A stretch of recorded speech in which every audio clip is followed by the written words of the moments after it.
I'm Asha. Welcome to the Girl Talk HQ weekly wrap-up. Okay, this video is very important because there were two specific things that made me really mad this week. One was involving the media, the other one was involving politics. This week, President Obama signed two pretty monumental executive orders.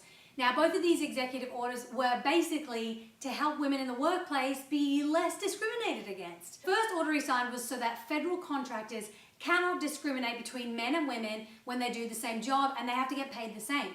The other one was so that people can ask each other what they get paid without getting in trouble, because apparently you're not allowed to do that. I have to say something about President Obama, because whether you're a Democrat or not, it doesn't matter, because when he first came into office in 2009, the first bill that he signed was the Lilly Ledbetter Act, and she was actually in the room to witness the signing, which was a pretty monumental thing for the history of women in America. Now, if you're not familiar with the Lilly Ledbetter Act, just Google it, but basically, it's an amendment to civil rights and employment discrimination, and it basically says that women cannot be discriminated against when it comes to being paid for doing the same job as men. So there was that he signed, and this executive order he signed this week, both of those executive orders, which basically means that he is all for women. Back in January 2014, at his State of the Union address, he said that he's going to make it his mission to abolish the wage gap between men and women. He even said this really awesome quote, which everyone has been talking about. He said, "It's time to do away with workplace policies that belong in a Mad Men episode." So Don Draper, here's looking at you, kid. But the other thing that happened this week, Congress had the chance to vote on the Fair Paycheck Act. Now, what that meant, it was basically like an upgrade of what Obama signed. It means that all federal employers cannot discriminate between men and women for doing the same job in terms of paying them. But guess what?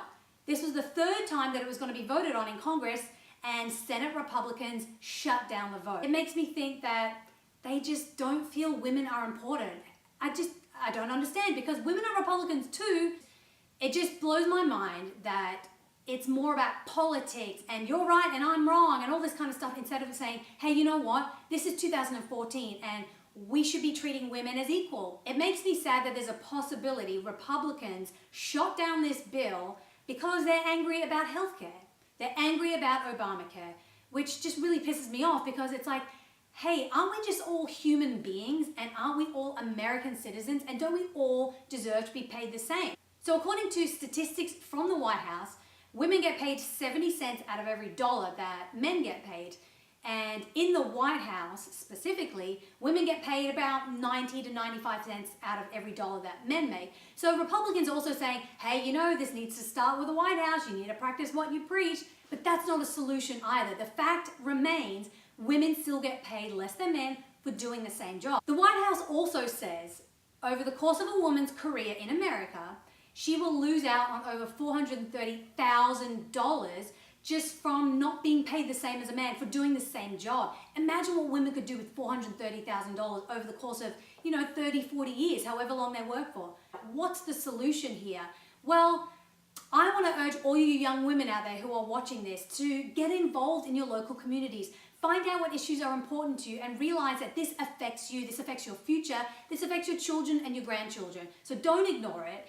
And if you feel strongly about this, just like I do, then see if you can get involved into politics somehow. Rally your community, rally your friends, speak up, use social media, create a vlog like what I'm doing, write about it in a blog, whatever it takes, just keep speaking.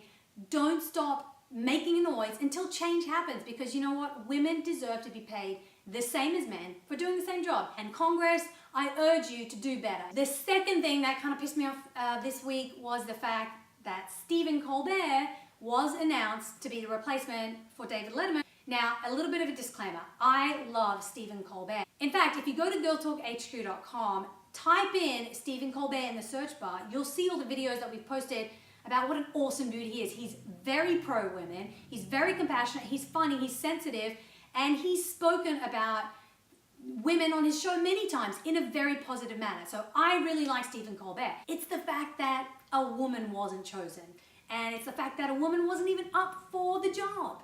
There are so many amazing women on television right now who have their own shows. Ellen DeGeneres, doesn't get much better than her. Oprah Winfrey, she kind of led the way.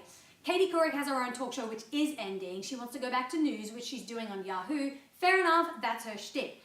Chelsea Lately, that show is going to be ending in about 8 or 9 months. So Chelsea Handler at the moment is the only woman on late night TV in America. So once she goes, who's left? And I'm not talking about shows like The View or The Talk or shows that are specifically geared towards women. I'm talking about late night talk shows where half the audience is women. You know, we deserve to have some representation. There are so many viable candidates. Let's go through the list, shall we? There's Melissa McCarthy, Mindy Kaling, Wanda Sykes, and young women too. There's so many great comedians, writers, actresses, personalities out there that deserve this platform. So my message to all you networks out there who are creating content for Americans where half the audience, once again, is women, if you want us to keep watching these shows, you need to represent us.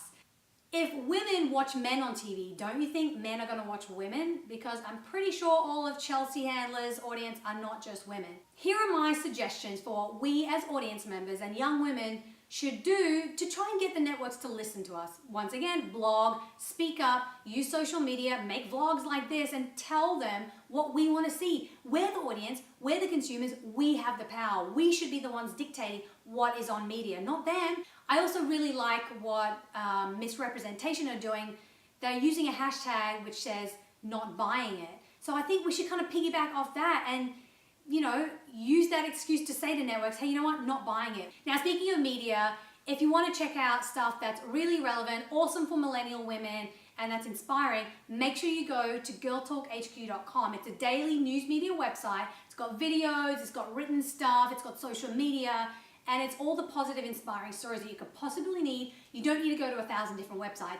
I made this site specifically for my generation so that we can find all the news we need, be empowered. Wherever you're at in your life, this website is for you. We talk about so many different issues. Subscribe to my channel, go to girltalkhq.com. Don't give up speaking, acting, and trying to make a change in the world, people, okay? That's all I have to say. I'll see you next time.